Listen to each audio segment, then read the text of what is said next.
Donc, on va vous faire une présentation à deux sur la haute résolution solaire à l'Observatoire de Saint-Véran. Ça va être aussi l'occasion, donc on va bien sûr parler de l'Observatoire de Saint-Véran, comment ça fonctionne, et ça va être surtout l'occasion de vous parler des derniers développements en haute résolution solaire, qui concernent aussi, je dirais presque aussi, pour certaines choses, l'astronomie solaire de tous les jours presque. Et comme on a vraiment pitié de vous, donc il y a de la neige. Imaginez, vous êtes à 2930 mètres d'altitude, il fait bon là-haut, il y a de la neige. Donc voilà l'observatoire de Saint-Véran. Alors on verra, il y a du vocabulaire, il y a Astrokeras, c'est l'association qui gère l'observatoire.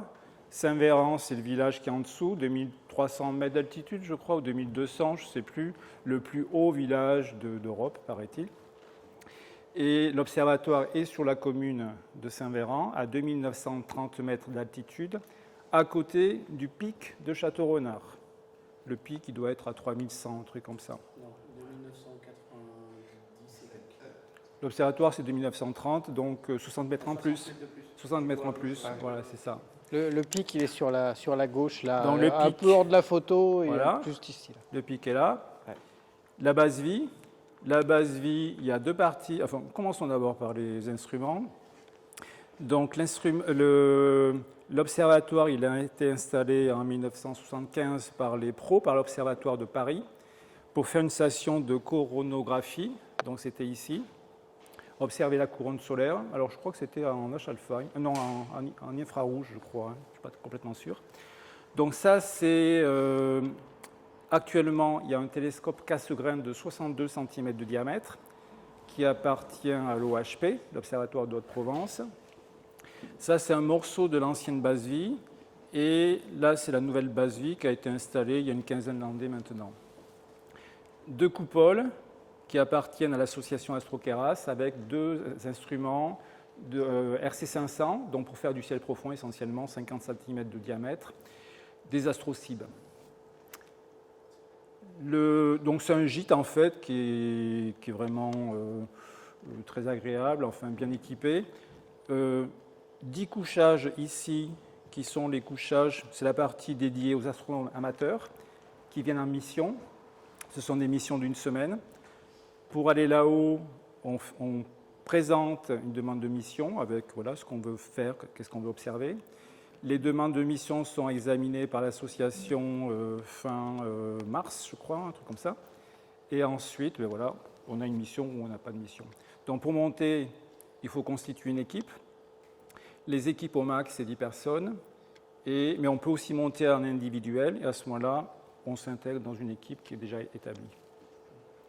L'autre partie de l'observatoire ici, c'est la partie dite entre guillemets touristique. Ce sont les gens qui vont venir passer juste une nuit pour découvrir le ciel, c'est vraiment très sympa. Il y a un animateur qui explique le ciel et ils peuvent accéder à ce télescope-là. Et il y a un autre mot que je n'ai pas prononcé, Paul Fehlenbock. Donc maintenant, l'observatoire, enfin depuis quelque temps, s'appelle Paul Fehlenbock, qui était l'astronome qui a fondé cet observatoire.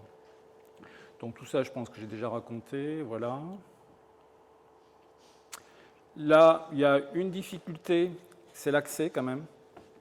Donc je crois que j'en reparlerai parce que j'ai une photographie de la piste qui vous permettra de voir à quoi ça ressemble.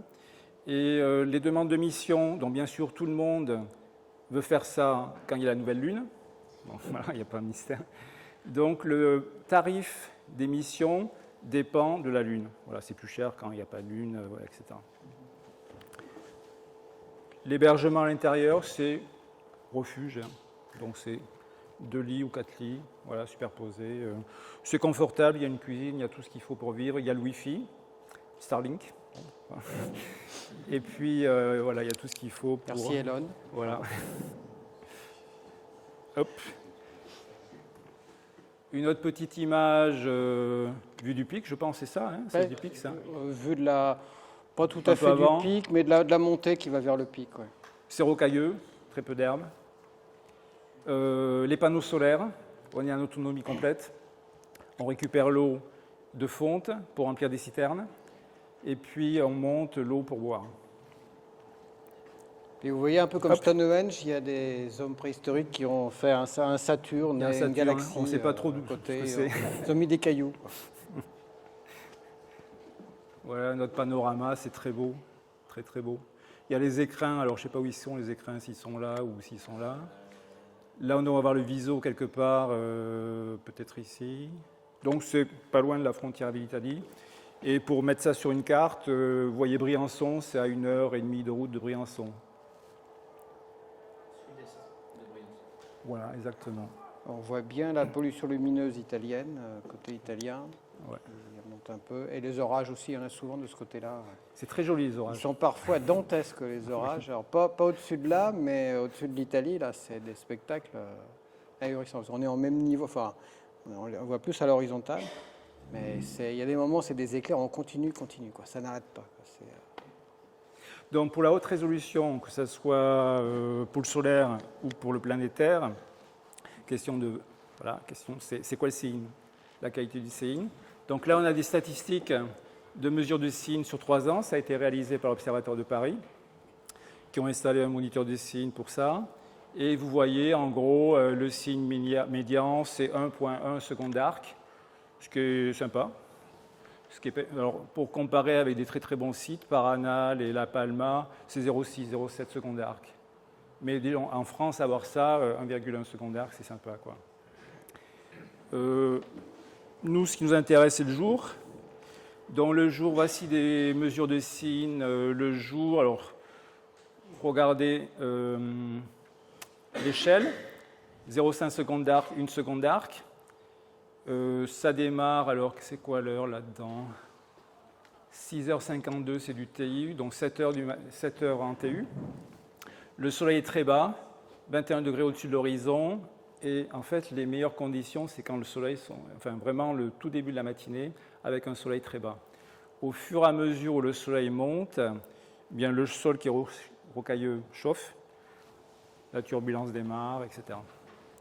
Et donc ça, c'est une journée assez typique, donc avec un signe qui descend parfois à 0,3 secondes d'arc. Donc c'est très, très, très, très sympa.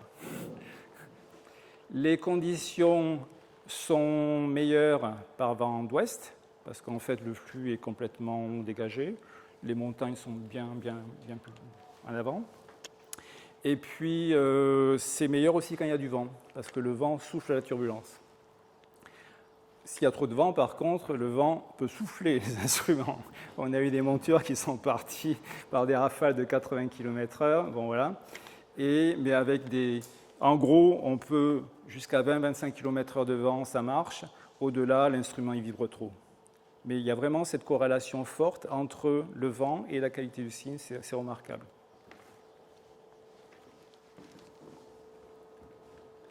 Un petit mot au passage, on en parlait tout à l'heure là, avant de démarrer.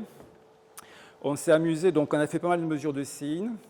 On s'est amusé à voir quelle était l'influence de la hauteur de l'instrument par rapport au sol, l'influence sur le signe. Donc on a mis 2 capteurs de signes en même temps, voilà.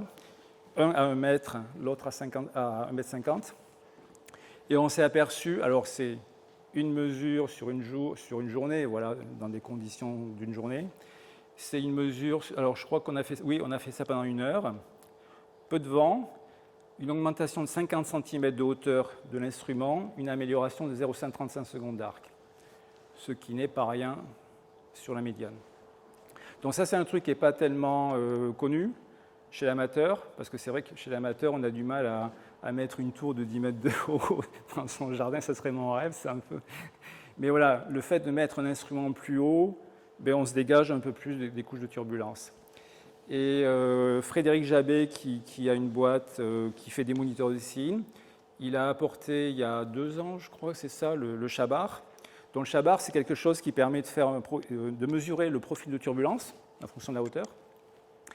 Et on s'est aperçu, alors là aussi, le jour où on a fait la mesure, que l'essentiel de la turbulence était sur la première couche de 10 mètres. Voilà, il y a 10 mètres à passer. Donc si on pouvait faire une tour de 10 mètres, voilà, on serait aux anges. Un peu de matériel. un peu de matériel. Voilà, ça c'était un exemple avec un télescope solaire de 400 mm de diamètre. Le principe, c'est quoi? C'est que le miroir n'est pas illuminé, donc il réfléchit 5% de la lumière. Voilà. Derrière, ça c'est un casse-grain classique. Donc là, pour le coup, on va mettre un filtre solaire devant. Ça, c'est un télescope de 300. Et là, c'est Thierry, ton hâte de 180, spécialisé pour le H-alpha, essentiellement. Oui, avec la lame traitée rouge comme un ERF. Et Voilà. donc, il ne fait que du solaire en H-alpha. Voilà. Donc ça, c'est un exemple de à quoi ça ressemble finalement. Vous voyez de la rocaille ici, de l'herbe très très limitée ici. Un autre exemple ici. Il faisait moins beau ici. Il ne fait pas toujours très chaud. Typiquement, il fait 5 le matin et puis à midi, il fait 15, quoi, grosso modo. On y a été, c'était quoi l'année dernière? C'était il y a 2 ans, dans la période de canicule. Non? Ouais. On était les seuls à avoir les doudounes et les polaires. Alors, la montée. La montée, il y a 11 km de piste. La piste, elle n'est pas super top. Il faut du 4x4. Elle s'est beaucoup dégradée. Bon, elle est maintenant, ça devrait être mieux cette fois-ci, on verra bien. Et on a beaucoup de matériel, donc voilà. Ça, c'est un exemple. C'est plein de chez plein. Et on a fait 3 allers-retours avec ce truc-là. Donc, quand on monte avec du matériel. On n'y va pas les mains dans les poches. Alors, on va commencer par vous montrer des images d'abord de la photosphère, puis après on va passer sur des images de la chromosphère en calcium et ensuite en H-alpha. Donc d'abord des images de la photosphère. Donc ça c'est le télescope solaire de 300 mm. Comme je disais, le primaire n'est pas illuminé. Il réfléchit, je disais 5%, c'est 4% de la lumière incidente.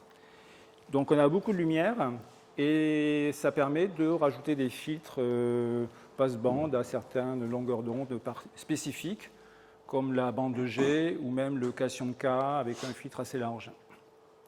Donc c'est assez sympa comme instrument parce que là vraiment le truc est complètement optimisé pour le solaire. C'est très performant pour le solaire. L'inconvénient bien sûr c'est que c'est un instrument solaire qui ne peut faire que le solaire. C'est complètement dédié. Des exemples. Alors on va peut-être fermer la porte pour avoir un peu plus d'obscurité.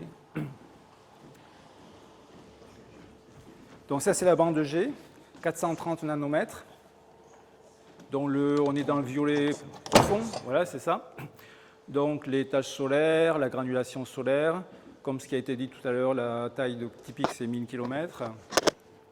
Et puis vous voyez dans l'ombre des taches, il y a des points brillants qui s'appellent les points brillants ombraux et qui se baladent, qui remontent en fait vers l'intérieur de la tache. Et la tache elle-même, elle n'est pas complètement noire, il y a des points brillants, c'est les points brillants ombraux, voilà, qui eux aussi se baladent, ils ont une durée de vie d'une dizaine de minutes à peu près. Donc on peut faire des choses très sympas. Un autre exemple, avec là on est un petit peu, il y a une tache qui est un petit peu sur le côté du disque solaire et l'effet de perspective fait que le début des filaments, on les voit par la tranche en fait et on s'aperçoit que dans ce cas précis, ils sont très très brillants ici. Voilà. Hop. Là on est maintenant à 493 nanomètres, donc vraiment proche UV. Ce n'est pas du calcium parce que la bande passante est large, 3 nanomètres. On est toujours dans la photosphère. Et ça permet, alors si on mettra la vidéo et puis les slides sur un site, on s'aperçoit qu'on gagne en résolution en fait. Les détails sont beaucoup plus fins du fait qu'on est plus vers le proche UV.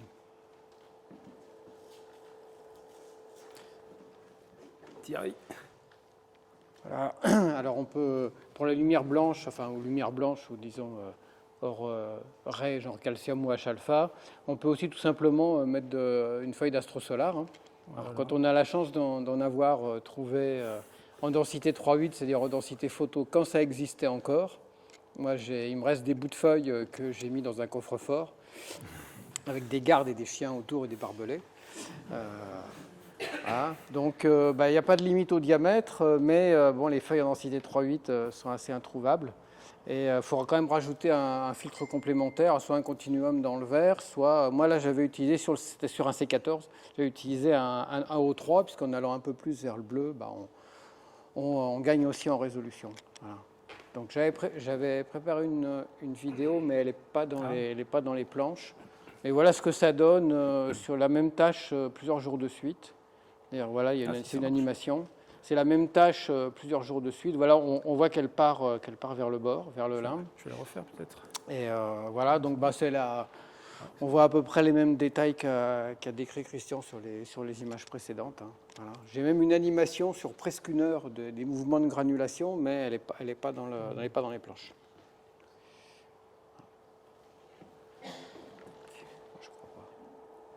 Alors on passe ensuite en Calcium K. Donc on quitte la photosphère pour aller plus haut. On va sur la chromosphère. Il y a eu pas mal de progrès ces, on va dire, 5 dernières années, grosso modo. Il y a eu des progrès d'une part pour tout ce qui est gestion de flux, voilà, la quantité d'énergie à limiter. Alors d'une part, grâce aux filtres ERF, pendant très longtemps, les filtres ERF s'étaient limités à 15-16 cm. Et depuis, on va dire, 2-3 ans, maintenant, on va trouver des filtres ERF qui vont jusqu'à 200-220 mm de diamètre. Donc, ça permet de mettre ça sur des télescopes plus gros, donc espérer plus de résolution. On a aussi maintenant des filtres ERF qui laissent passer le rouge pour H-alpha, mais qui laissent passer aussi le proche UV pour calcium. Donc, on a des filtres bibandes qui permettent de travailler aussi bien en calcium qu'en H-alpha. Donc ça, c'est vraiment un progrès important. Et deuxième progrès très important, j'y reviendrai un peu plus tard, c'est les télescopes avec miroir traité. Et c'est le miroir, donc le télescope du Newton, c'est le miroir qui fait office de filtre ERF. Donc on y reviendra un peu plus tard. Sur les filtres mêmes, alors c'est vrai que pendant 15 ans, le calcium, c'était vraiment le truc qui intéressait personne. Les constructeurs, il y avait Lund qui faisait un filtre calcium, Coronado un peu. Il ne se passait pas grand-chose. Voilà. Et depuis, on va dire, depuis 2022, en gros, Aluxa, qui est une boîte qui fabrique des filtres aux États-Unis, fabrique à la demande d'un amateur américain qui s'appelle Apollo Lasky, a lancé la fabrication de filtres calcium très performants. Ils font 0,1 nanomètre de bande passante, donc 1 angstrom. Ils ont une transmission qui est fantastique, 80%, donc ça change radicalement la chose. Et depuis très peu de temps, ça va être l'an dernier, maintenant on fait du double stack en calcium comme on fait du double stack en H-alpha. Et alors, il y a quelques mois à peine, on a fait une commande groupée d'une douzaine de filtres calcium chez Aluxa. Donc pour différents utilisateurs. Moi, j'en avais déjà un, donc j'en ai pris un pour faire du double stack. Il y en a d'autres qui en ont pris 2 directement. L'avantage, c'est qu'on pouvait choisir le calage de la bande passante, donc les appairer les doubles. Donc ça, c'était vraiment très intéressant. On pourra expliquer après pourquoi, parce qu'on a besoin de les thermostater. Voilà, donc je me suis retrouvé avec UPS qui m'a livré une douzaine de filtres qui valent $2400 pièce, hors taxe, et j'ai tout payé. Bon, je me suis fait rembourser par tout le monde, hein. Ça s'est très, très bien passé, mais grâce à cette commande groupée, ils nous ont fait 30% sur les filtres. Donc 30% de rabais et la possibilité de choisir le calage de la bande passante de chaque filtre, ce qu'on ne pouvait pas faire normalement. C'était imbattable comme offre. Et on peut espérer qu'il y ait un effet boule de neige finalement, parce qu'il va y avoir de plus en plus de photos faites avec ce genre de filtre, donc à un moment peut-être d'autres vont se dire tiens on va se lancer aussi, voilà. Je pense qu'il va y avoir un effet boule de neige. Alors tout à l'heure je vous parlais de miroir traité. Donc c'est quoi le principe ? Le principe, alors il n'est pas complètement nouveau, hein. En 2015, il y a Jean-Christophe Dallouzy, donc un amateur français, qui a eu cette idée alors lui il était intéressé par le H-alpha essentiellement. L'idée, c'est qu'un miroir non traité, enfin un miroir non illuminé, ça réfléchit 4% de la lumière. Ce n'est pas assez pour H-alpha, parce qu'on met des filtres bandes serrées, il faut plus de lumière. Donc l'idée, c'est de mettre un traitement qui va réfléchir préférentiellement le rouge pour avoir plus de lumière dans H-alpha. Bon, c'est facile à dire, mais il faut le faire. Donc il y a eu des tentatives en 2015. Il y a eu quelques réalisations supplémentaires, et puis, bon, pas forcément beaucoup. Et le game changer, on va dire, c'est 2024. Jérôme parlait de la Hongrie, effectivement. Il y a un Hongrois, Laszlo Francisc, qui a d'une part lancé une nouvelle génération de télescopes solaires vraiment ultimes. Voilà, il appelle ça le Soleil. Télescope de 300 mm complètement optimisé pour le solaire haute résolution. Et là-dedans, il avait le concept de miroir traité pour réfléchir le H-alpha et ou le calcium. Donc moi, je l'ai contacté l'an dernier et effectivement, il m'a fait un truc vraiment spécial pour le calcium.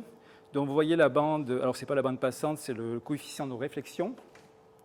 Donc basiquement, au-delà de 500 nanomètres, ça ne réfléchit pas grand-chose, 1 à 2%, donc quasiment rien. Et autour de calcium H et K, ça réfléchit 50% de la lumière. Donc j'avais calculé ça pour qu'on puisse faire du double stack avec des temps de pause courts. Au bilan, en termes d'énergie, sur le 300 mm, j'ai 9 watts à peu près d'énergie. Et 9 watts, c'est à peu près le double que si le miroir n'était pas traité. Donc c'est encore voilà, manageable, quoi. Il n'y a pas trop d'énergie. Donc ça, c'était donc on a fait ça l'an dernier. Et la mission de l'année dernière, c'était justement à Saint-Véran, c'était le premier test de ce genre de truc. Alors avant de vous faire voir les images, un petit mot sur le calcium. Le calcium, je vais mettre ça là aussi, voilà. Le calcium, en fait, la hauteur de la couche qu'on observe en calcium, ça dépend de la bande passante du filtre. Quand on a un filtre qui est très large, en fait, on va se retrouver plutôt voilà, à 500 km au-dessus de la photosphère. Après, au fur et à mesure où la bande passante devient de plus en plus étroite, eh bien, on va aller sur des couches de plus en plus hautes de la chromosphère. Et en fait, en spectro, justement, on a une bande passante qui est très très étroite, qui doit faire 0,1 angstrom, enfin plutôt 0,2, 0,3 d'ailleurs, oui, dans ces eaux-là. Et là, on est vraiment au centre de l'arrêt calcium K. Voilà, ça c'est l'arrêt calcium K. Le centre, on appelle ça K3. Vous devenez peut-être, il y a une espèce de petit creux. Et ça, K3, ça correspond à peu près à 2000 km au-dessus de la photosphère. Voilà. Donc, selon le filtre qu'on va utiliser, selon la largeur de la bande passante du filtre, on va être plus ou moins haut et on va voir des choses différentes dans la chromosphère. Voilà un exemple en image. Alors, vous vous souvenez peut-être que... Un petit bug. Ouais, ça marche.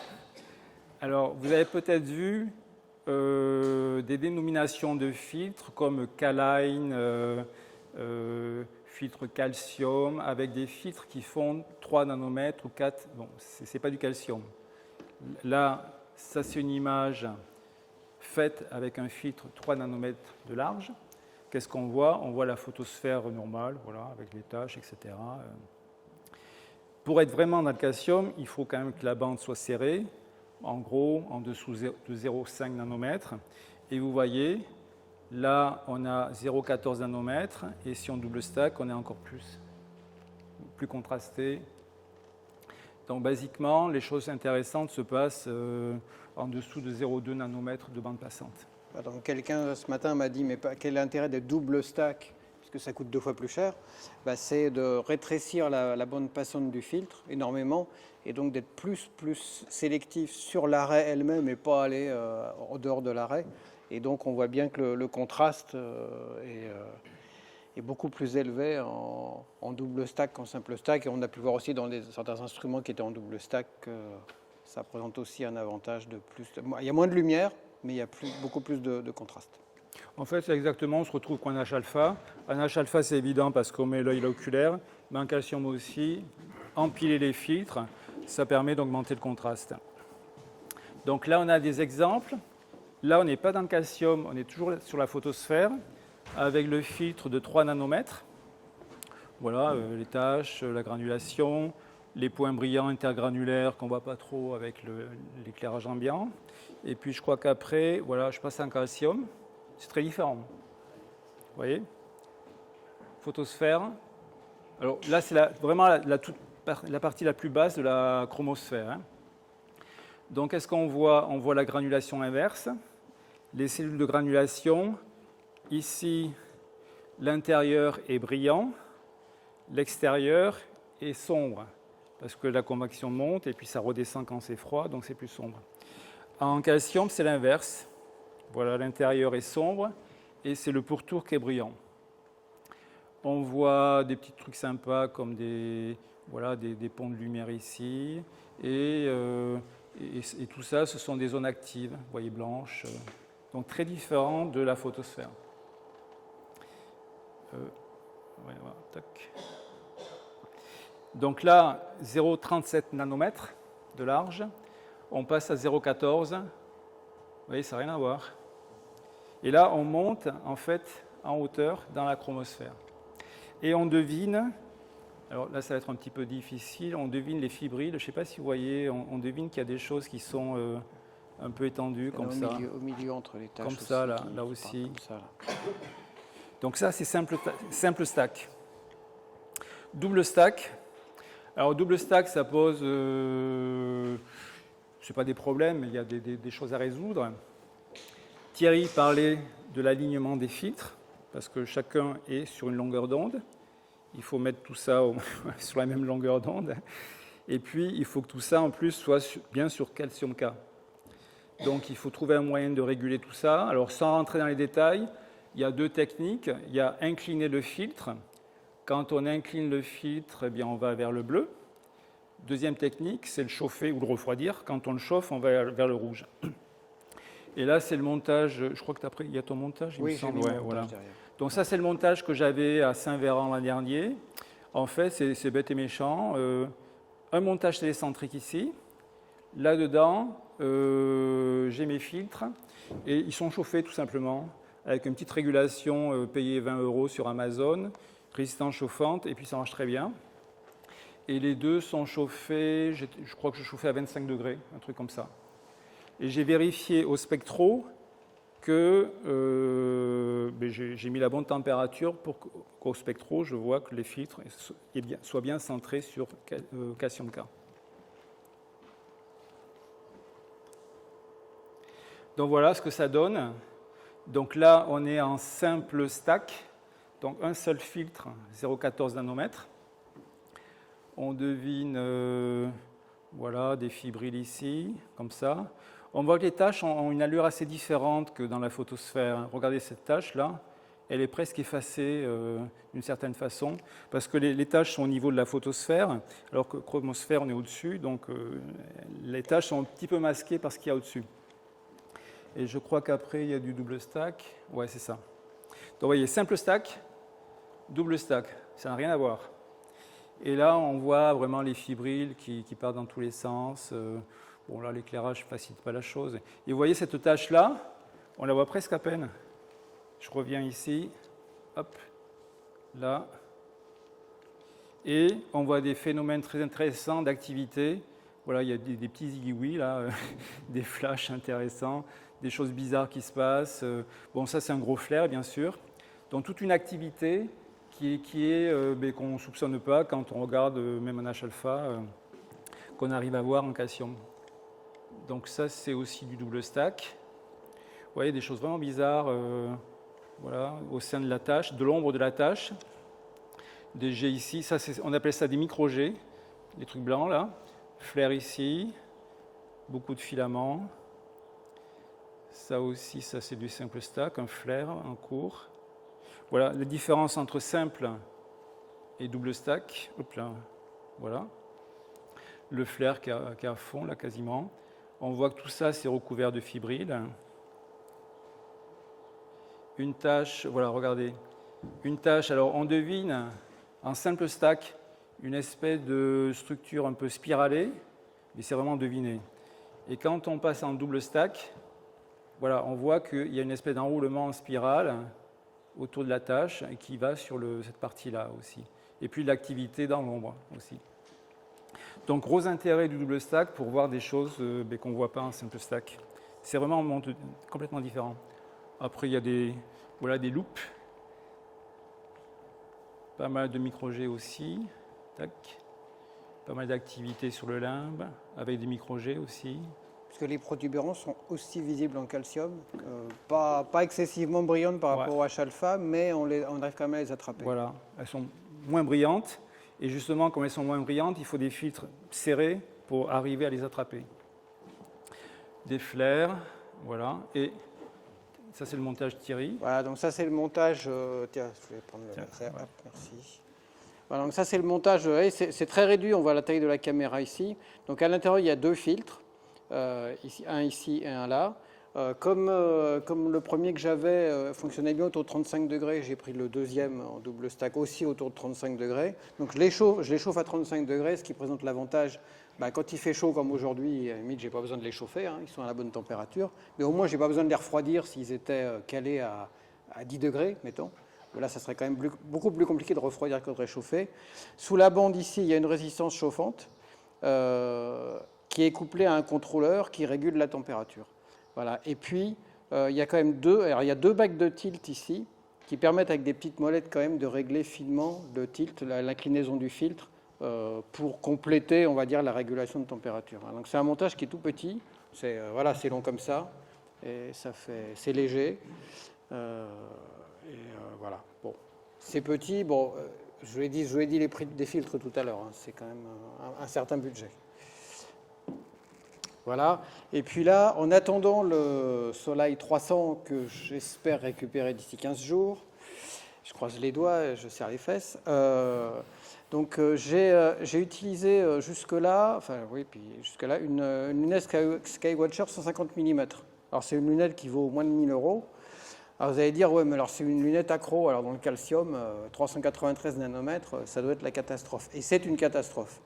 Mais il y a des gens qui ont retrouvé les formules du doublet. C'est un doublet accro très simple. Il y a des gens qui ont retrouvé les formules et qui ont calculé qu'en changeant l'espacement du doublet, avec des petites cales, on se recalait sur le calcium. Alors, il ne faut pas aller regarder dans le rouge, parce que là, dans le rouge, du coup, c'est la catastrophe. Mais dans le calcium, ça marche remarquablement bien. Je ne mets pas de RF à l'avant, j'ai juste un genre de RF à l'arrière, donc c'est un filtre en 2 pouces, c'est un Antlia bibande.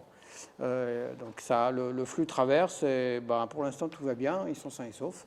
Donc ça marche bien, avec le montage que je vous ai montré sur la planche d'avant. Et puis, voilà. Donc, alors j'en ai fait des bien meilleurs cette semaine, mais bon, je ne les ai pas mis dans la présentation parce que je les ai faites mercredi et jeudi. Voilà, donc là, avec la petite lunette de 150. Voilà. Et puis sinon, j'ai mis sur AstroSurf, celle de cette semaine. J'ai nettement plus de détails au niveau des tâches et des structures aussi. Voilà. Et puis, double stack. On passe. Donc ça, c'est pour illustrer l'effet double stack visuellement, finalement, en spectro. Donc là, vous avez le spectre du Soleil, enfin le spectre autour de ça, c'est calcium K, calcium H un peu plus vers là.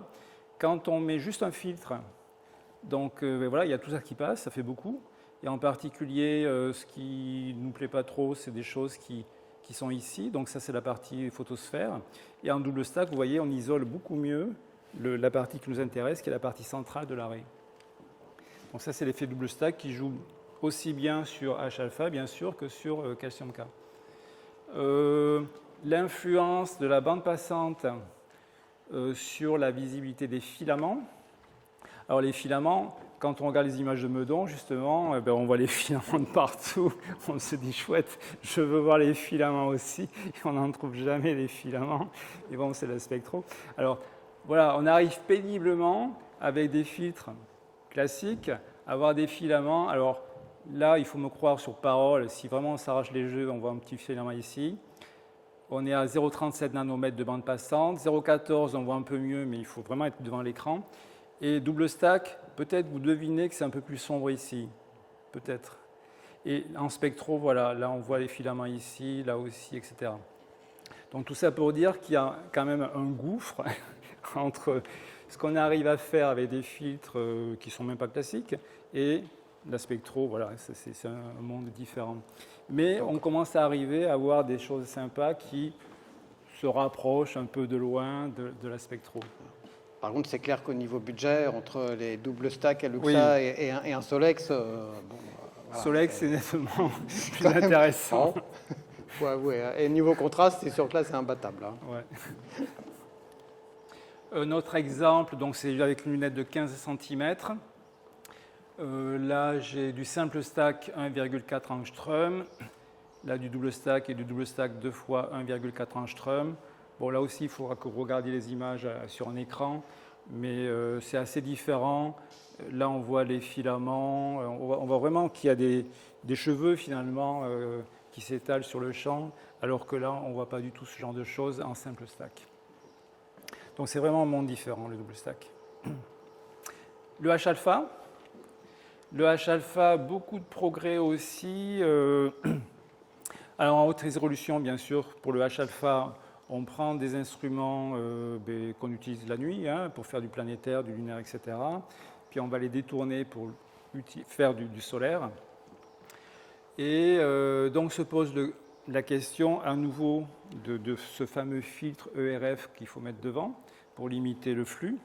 Donc, comme je disais, maintenant, avec les filtres ERF bi-band, on arrive à des diamètres de 200, 220 mm. Bon, ça fait un budget quand même, hein, ça fait un budget. Et au-delà, c'est ce que j'ai expliqué tout à l'heure pour le calcium K, c'est les miroirs traités. Voilà, Soleil traité des miroirs bi-band, donc qui réfléchissent préférentiellement le H-alpha, enfin le H-alpha le rouge, et puis le proche UV pour le calcium K. Donc ça, c'est vraiment une petite révolution. Comme c'est nouveau, toujours pareil, c'est un peu cher, il faut dire ce qui est, hein. Mais on peut espérer que les choses vont se développer un peu plus et vont se démocratiser à terme. Une grosse révolution, par contre, enfin en plus, et qui là touche un peu tout le monde, c'est l'amélioration des filtres H-alpha. Alors quand je dis amélioration des filtres H-alpha, ce n'est pas tellement au niveau des fabricants, c'est plutôt dans l'utilisation qu'en font les amateurs. C'est quoi? C'est que le double stack. Donc le double stack en haute résolution, en gros les débuts c'était 2018-2019. Et maintenant depuis 1 an, 2 ans, il y a l'utilisation croisée des fameux filtres quark, là, des étalons Mica, avec des étalons AR, donc les fameux LUMT 40. Donc quand on fait double stack là-dessus, le gain en contraste est phénoménal. Et maintenant, le truc qui va vraiment bien, on va vous faire voir des images et puis des images aussi du montage. C'est carrément un montage. On oublie les étalons Mica. Les étalons Mica, c'est super cher. Ce n'est pas forcément consistant en termes de qualité. Le Mica était sourcé en Russie, donc vous devinez que maintenant c'est plus difficile de trouver du Mica en Russie avec ce qui se passe. Et donc on s'est aperçu que travailler avec des étalons AR à quoi 950 €, ça vaut chacun, non? Ou 1000, 1000 mettons. 1000, 1500. On en met 2 et on met ce qui va bien autour, ça marche très très bien. Donc en gros, vous avez un système à 3000 € qui est nettement mieux qu'un étalon Mica à 15 000. Il n'y a pas de photo. Qui est plus lumineux, qui a une durée de vie illimitée. Oui. Contrairement aux étalons Mica, enfin, c'est pas l'étalon Mica lui-même qui a une durée de vie un peu aléatoire, mais c'est ce qu'il y a autour. Voilà, ils sont beaucoup plus tolérants aussi aux variations de température. L'un des avantages, c'est qu'il faut un rapport FD plus grand.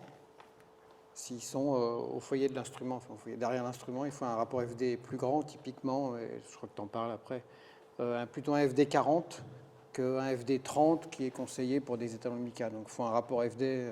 Vous avez vu peut-être sur le C8 que j'ai installé, j'ai un télécentrique 4 fois. Donc comme le C8 est à F10, ça fait bien FD 40 pour attaquer les étalons derrière. C'est le principal désavantage de ce système, contrairement au FD 30 qu'on conseille pour les étalons Mica.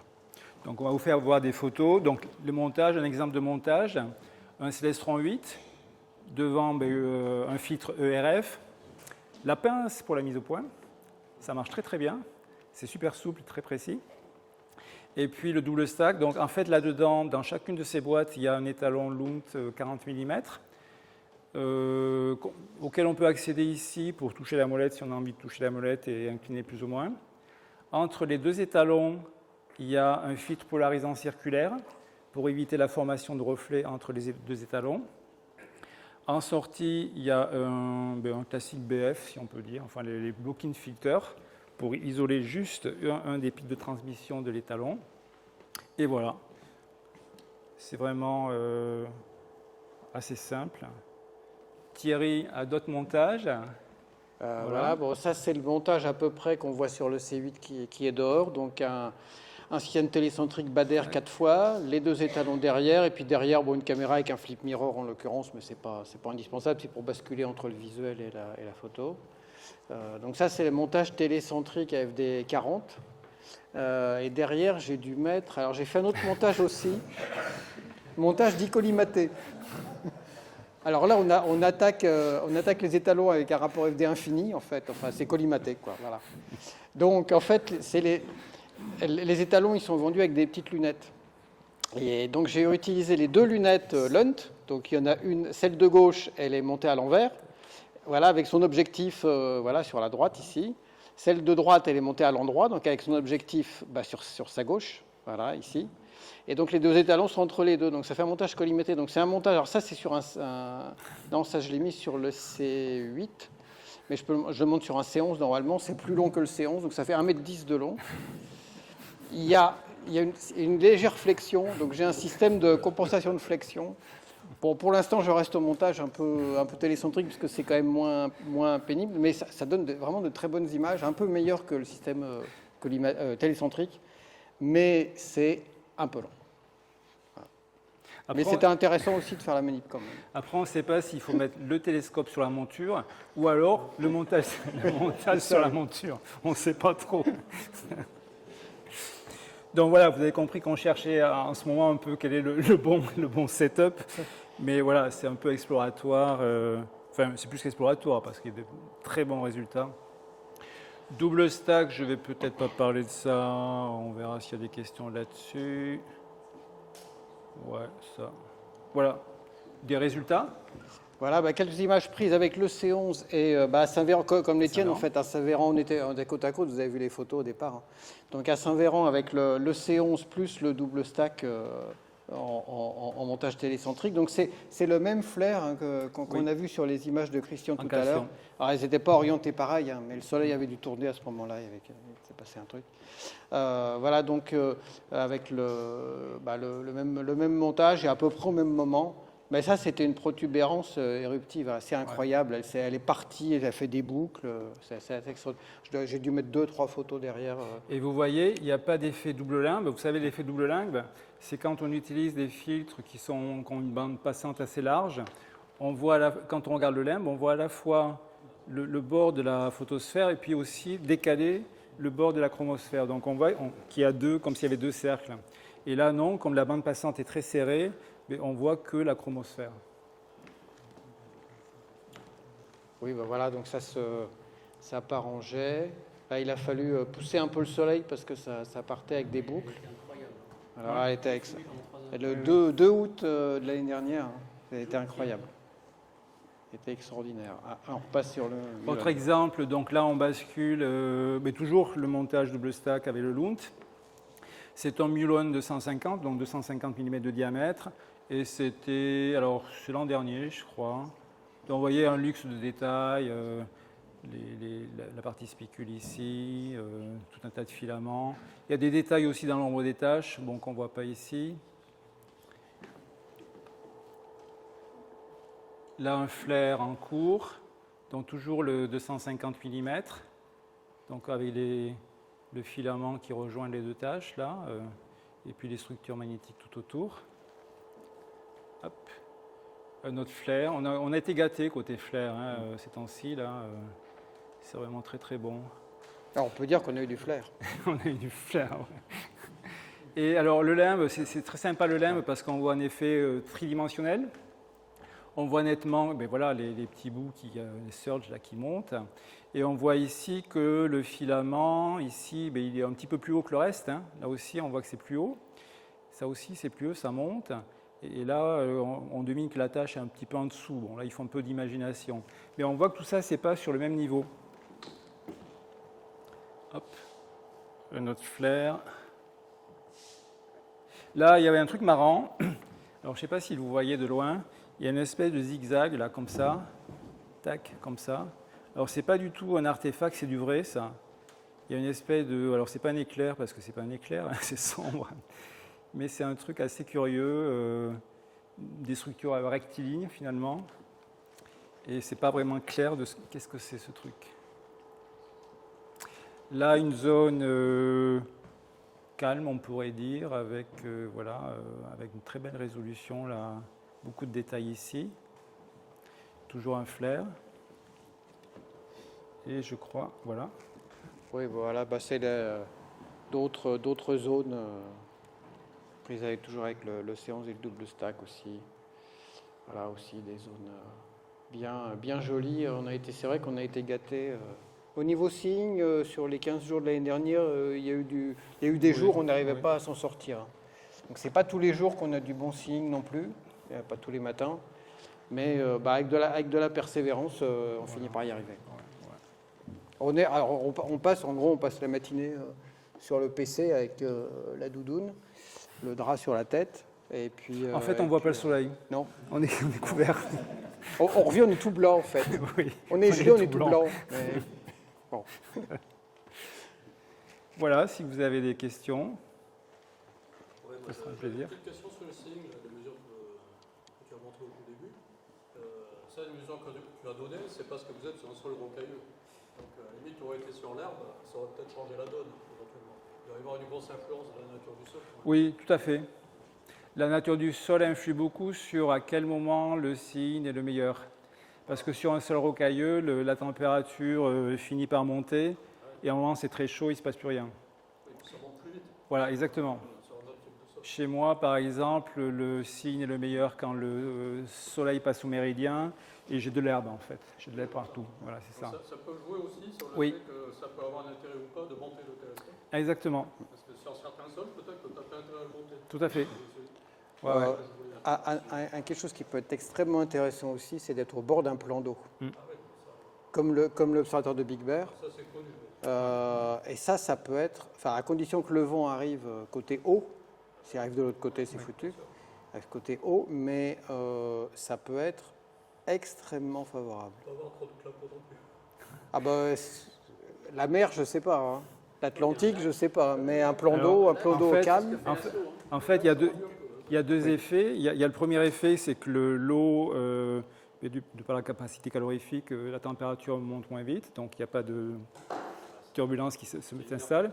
Et puis il y a l'effet laminaire, donc s'il y a le vent, l'écoulement est laminaire. Et là, c'est merveilleux. Moi, ce que je fais à la maison, j'arrose.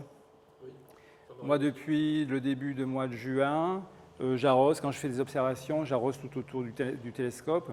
Et ça fait une différence. Alors, je n'ai jamais mesuré pour savoir exactement, parce que c'est difficile de quantifier. Mais j'arrose et il y a une différence, quoi. Effectivement, Laszlo, le concepteur du 300, lui, il n'est pas très loin, il a quand même un peu de voiture, mais il est d'un lac. Il nous a raconté, quand j'y vais, quand le vent vient du sud, je me mets sur la rive nord. Quand le vent vient du nord, je me mets sur la rive sud. Et il dit, avec le 300, j'arrive toujours à tirer mon épingle du jeu, ce qui est quand même remarquable pour un 300. Et la turbulence est une nature complètement différente. Justement, le fait qu'il soit avec nous l'an dernier à Saint-Véran, la turbulence est extrêmement hachée. Ça veut dire que ça monte et ça descend, c'est extrêmement violent, quoi. Et alors que quand il observe à proximité de son lac, on a vu ces films, c'est constant, quoi. C'est pas forcément super bon, mais c'est vraiment une très bonne qualité, très constante. À Saint-Véran, sur 25 secondes d'acquisition 22, il y a 1 seconde, quoi. Et la seconde, elle est distribuée sur tout le... Tu as une rugosité de surface. Exactement. Bien plus forte. Exactement. Ça va se voir. Ouais. Il faudrait monter en haut du pic. Oui. C'est un peu lourd. Ouais, mais il y a du vent. This picture you showed with the van. So when you travel to somewhere, do you have to disassemble the telescopes? Yes, Ah, ouais. yes. You see, here we are. Non, oups. Pourquoi j'ai perdu le. Comment je refais? Il faut appuyer sur un truc. Diaporama. Attends, on va Ouais, reprendre sûrement. le diaporama. Ah, voilà. You see there is part of the optical tube assembly here, another part here, so everyone, yeah. For mine optical tube assembly, I have a big bag, in fact. It's 1.7 meters long, and this is a problem. Yeah.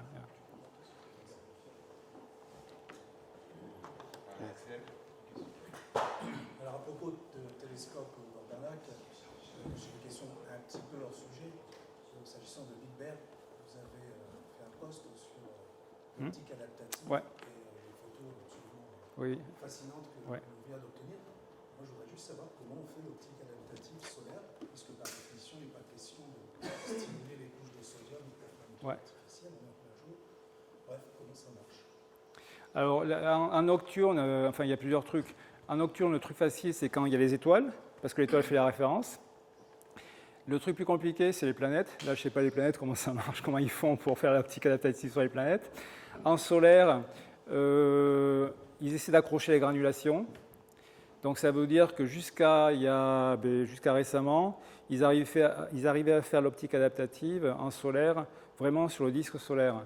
Ils avaient beaucoup de mal sur le limbe parce que ça n'accrochait pas.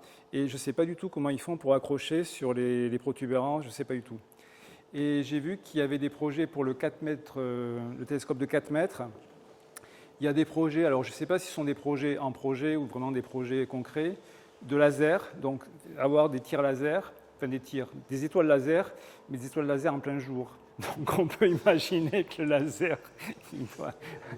Alors, je ne suis pas complètement sûr que le papier que j'ai vu était... Enfin, je ne sais pas, est-ce que vraiment ils comptent faire ça ou pas, je ne sais pas. Mais apparemment, ils arrivent à accrocher, je ne sais pas trop comment. C'est dérivé des lasers pour dégommer les missiles qui s'échangent en ce moment au Moyen-Orient. Et donc, on peut espérer... Tu avais vu un exposé sur l'optique adaptative, là. Les premiers prix, c'était quoi? Bah, c'est... alors les premiers prix pour les amateurs d'optique adaptative, c'est dans les 80 000 euros à peu près. Donc pour des gens fortunés ou les planètes. une grosse association. Planète, ou ça autre. marchait, c'est ça. Les Ouais. planètes, oui. Ouais. Donc voilà, mais on n'est pas encore à l'optique adaptative pour tous. Il va falloir attendre encore un petit peu. Petite question, Thierry, toi qui as une lunette de 200 et quelques millimètres de diamètre, Oui. avec laquelle tu as fait du HFA, je crois. Oui. Pas beaucoup. Entre le C8, avec l'obstruction du C8 et la lunette, est-ce que tu vois une différence de pouvoir séparateur au final? Je n'ai pas fait de comparatif assez pointu pour décider de ça. Je ne sais pas. On a vu sur les photos, on a ces zones blanches avec tous ces petits picots comme ça, qui sont assez difficiles à sortir. Quand on commence à avoir de l'obstruction, la déconvolution ne va pas bien s'en sortir après derrière. Donc, Moi, j'avais essayé de la déconvolution. La déconvolution marche, sur le planétaire, ça peut aider. Bon, le solaire, j'ai essayé. Bon, peut-être j'ai pas trouvé les bons trucs qui allaient bien, mais j'ai pas trouvé de. en termes de traitement, tu fais quoi du coup? Tu fais une omelette et puis... Moi, traitement, c'est hyper simple. Masque flou, tout bête. Voilà. Ouais, Masque flou. Un masque flou, point barre. Et puis les seuils, bien sûr, les niveaux.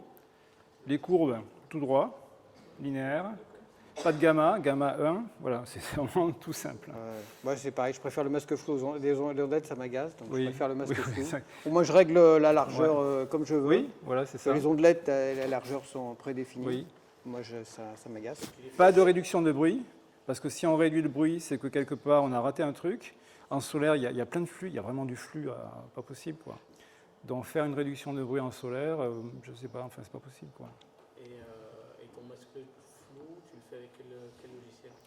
Moi, j'ai un logiciel qui s'appelle AstroArt, mais un masque flou, c'est un masque flou. Hein. On peut faire des Prisme, ce qu'on Prisme, veut. Iris, Photoshop, voilà. Ils n'ont pas tous les mêmes... Iris. Après, il faut comprendre effectivement que l'un va appeler le sigma, il va appeler ça, je sais pas quoi. Voilà, le nom du paramètre change. La valeur numérique du paramètre peut changer aussi parce que dans Photoshop, quand il y a un truc qui s'appelle 100%, ça vaut 1. Quand c'est 200%, ça vaut 2. Voilà, il faut réfléchir. Il y a un PPG, qui fait du masque flou très bien. Voilà. Il y a un PPG, c'est idéal pour faire du masque flou. En tout cas, vu ce simple, que hein. j'arrive à sortir maintenant avec le C8, malgré son obstruction, et le fait que j'attends d'avoir le soleil pour être sûr, mais la lunette de 200, je pense qu'elle va affiner les petites annonces assez prochainement. Je dirais la clé, c'est surtout très bonne mise au point, très bonne collimation. Donc ça, c'est l'avantage des lunettes, parce que les lunettes, il n'y a pas de souci de collimation. Très bonne, alors mise en température, c'est pas tellement mise en température, mais il faut des filtres où il n'y ait pas des choses qui s'échauffent à l'intérieur, voilà. Et puis un traitement propre, quoi. Maintenant, on a des logiciels autostackers qui marchent très très bien. Il y a un PPG qui marcherait très bien. Il y a toutes les boîtes qui vont bien. Et puis la bonne combinaison de filtres.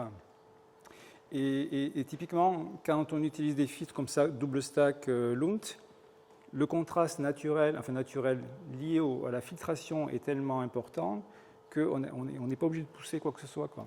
Ouais. Naturellement, on ne torture pas l'image, quoi. Et tu as essayé de faire en calcium, de faire des timelapses? En H-alpha, ça fait d'un mais en calcium. J'en ai fait il y a longtemps, mais ça devient compliqué parce qu'il faut bien voir que sur, mettons, les images qu'on montre, là, moi quand j'observe, typiquement je fais une session de 3 heures ou 4 heures, c'est dans mon jardin, donc je sors, c'est bon, c'est pas bon, je rentre chez moi, machin, je reviens, et c'est sur 3 heures, j'obtiens quelques images de bonnes. Le reste n'est pas bon. Donc, c'est impossible pour moi de faire, je ne sais pas, 15 minutes d'animation. Ou alors, pour faire ça, je pourrais le faire, mais avec une lunette de, je sais pas, de 100. Je peux plus le faire. Du moment qu'on monte un diamètre, la probabilité d'avoir une bonne image diminue. Donc, du coup, là, c'est impossible d'avoir, je ne sais pas, 30 minutes. Tu avais fait, toi, une fois, la granulation? La granulation sur 40-45 minutes, Ouais. au C11 avec un O3. Ouais. Bon, je ne l'ai pas là, hein. Enfin, je l'ai sur mon PC, mais ce n'est pas le mien. Ouais, sur ta chaîne, de toute façon. Oui, sur la chaîne. Mais c'était assez exceptionnel d'avoir 40 Exceptionnel. minutes de suite comme ça, Exceptionnel. hyper stable. Ce qu'il faut voir aussi, c'est que l'influence de la turbulence est proportionnelle à la longueur d'onde, enfin l'inverse de la longueur d'onde, puissance 1,2, Ouais. la puissance 6/5e. Donc ça veut dire qu'entre le calcium 393 et H-alpha 656, il y a un facteur 2. On arrive à un facteur 2 à peu près.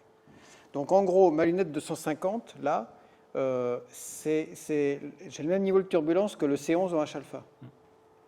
Et un 300 en calcium, là on parlait de 300 en calcium tout à l'heure, c'est le même niveau de turbulence qu'un 550 en H-alpha. Bon courage. Il y a vraiment un mur. Hein. Quand on se rapproche du proche UV, c'est un mur. C'est vrai, la difficulté monte de façon exponentielle.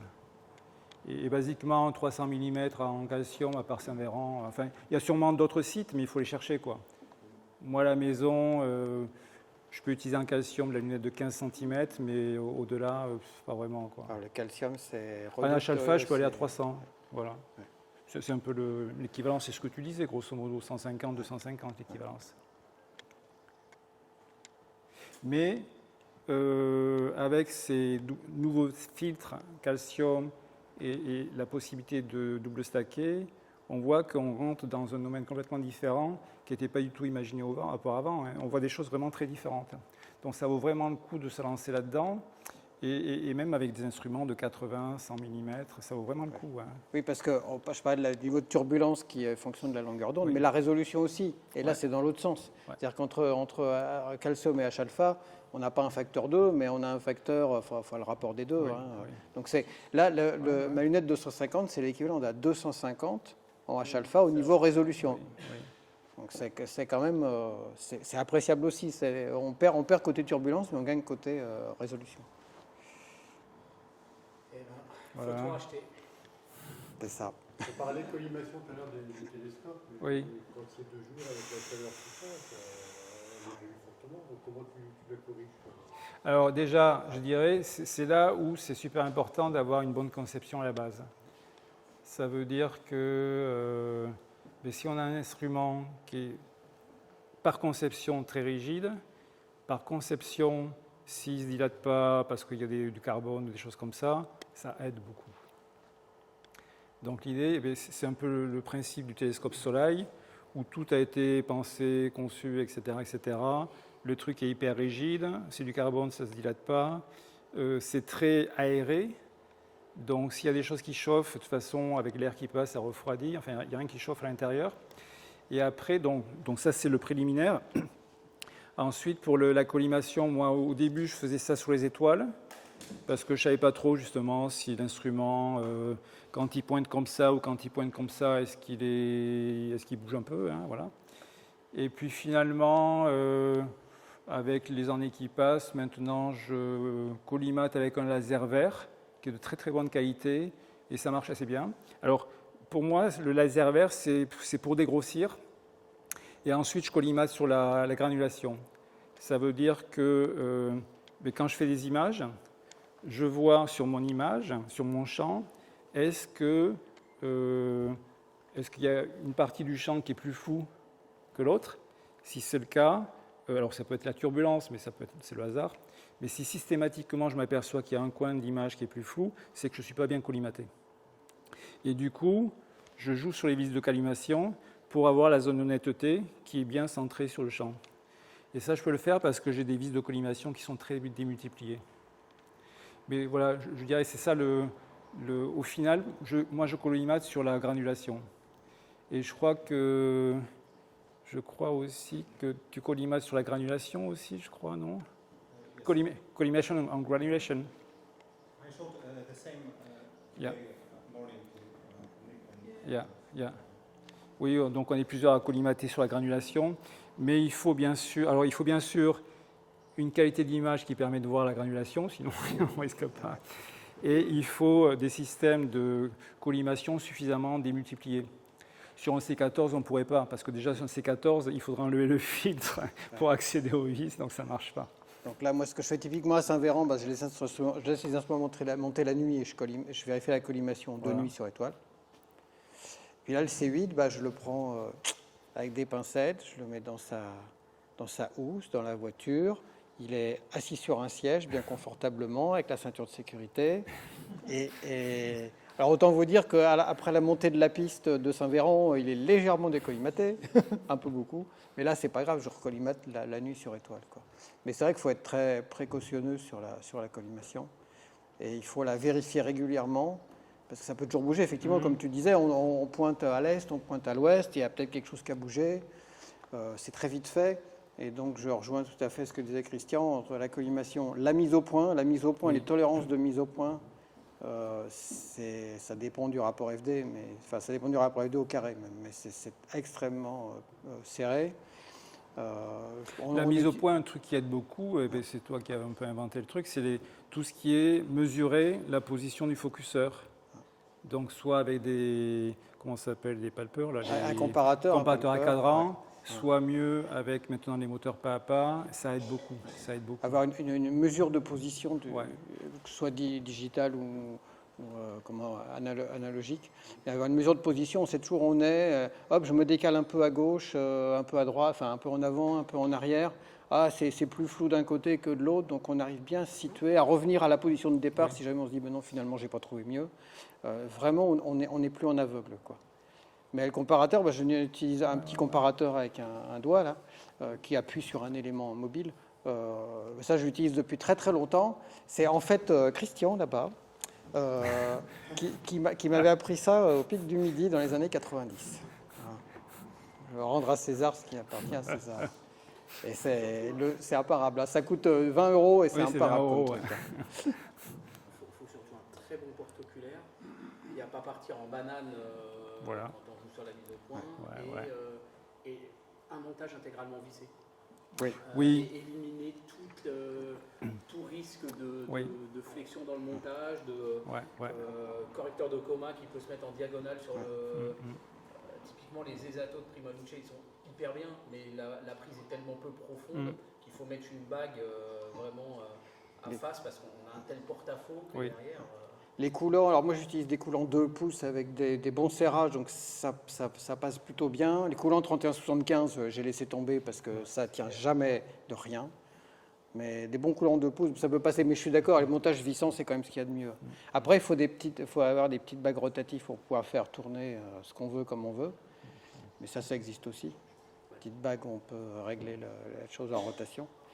Une caméra, ça c'est une caméra parce que si c'est tout vissant, à la fin la caméra elle est dans la position aléatoire. Mais ça se trouve aussi. D'ailleurs on fait un très bien ou on en trouve d'autres. Après, vous n'avez pas trop parlé, mais le choix de la caméra, il y a un gouffre contre certains modèles de caméra. Voilà, la caméra, je dirais maintenant tout est bon. Hein. Il y a quand même, le niveau est quand même très haut. Oui, mais tu prends une 1600, elle a du tramage, donc si ton flat se passe pas bien. Ouais, mais la 1600, elle n'existe plus en neuf, donc c'est un peu. C'est une occasion pas très chère, Voilà, donc ouais. ça peut être intéressant. Ouais. Il y a le 432 là, avec des pixels à 9 microns. Alors ça, à FD40, c'est l'image que vous avez vue que j'ai fait à FD40, c'est la 432. Alors, elle n'a pas énormément de pixels. Hein. Elle fait 1600 sur 1100. Bon, voilà. Mais 9 microns, là, c'est exactement ce qu'il me faut, pile poil. Sinon, il y a les 533 et 585. Christian avait fait un test de la 585 là, sur AstroSurf aussi. C'est des capteurs, ça dépote. Hein. Non, les capteurs actuels, ils sont vraiment très bons. Quoi. Tu la regardes, elle est toute noire. Bon, ça oui. Ah ouais, puis alors en calcium, ça tourne bien. En H-alpha aussi, d'ailleurs. Ça tourne bien. Hein. Mais ça, c'est déterminant pour pouvoir justement assumer, éventuellement monter un peu le gain, diminuer la vie, raccourcir les temps de pause, du coup, mieux figer la turbulence et tout. C'est toujours le même compromis, mais c'est pas évident de choisir. Est-ce que vous avez d'autres questions? D'autres questions? Non? Alors. Non. Justement, Christian, tout à l'heure, disait qu'il fallait il arrosait son jardin, donc il va peut-être falloir arroser aussi. Oui, mettre un truc automatique. Alors, du coup, c'est des petits cadeaux modestes trouvés à la maison de l'astronomie. Alors, donc Thierry, si tu ne reçois pas ton soleil à temps, donc ça, c'est une sorte de petit solar scope. C'est bon, tu l'amèneras là-haut. Pour observer le disque solaire quelques temps, vraiment si tu n'as pas un soleil. Bon. Merci beaucoup. Pour toi aussi, Christian. Merci. Placer cette place dans le camion. Très bien. Ça devrait passer. Ça prendra moins de place, effectivement. On peut même monter à pied, là. Merci.